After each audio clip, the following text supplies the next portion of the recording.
mākslas un vēstures nama etnogrāfiskais ansamblis Sakša.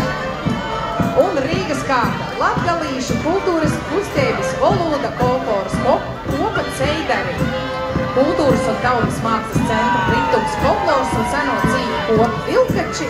Un gājienu šodien noslēdz Kurzemnieku Pūras kultūras nama folkloras kopa Urlāde un Ventspils novada pašvaldības Tārgalas pagasta folkloras kopa Mānuma.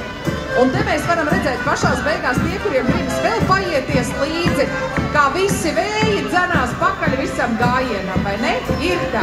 Tā kā, ja kādam gribas pabaudīt to sajūtu, droši iesaka pastaigāt tam gājienam priecīgajam līdzi un pajust, kā tas ir. Un pienāks nākamā Baltika, un kas to domā? Paši redzēsiet, kā gribēsies būt tajās rindās, un ja ļoti gribās, jūs varat atrast to, kas ir vistuvāk pie mājām, vai to, kas ir vistuvāk pie sirds, jo reizē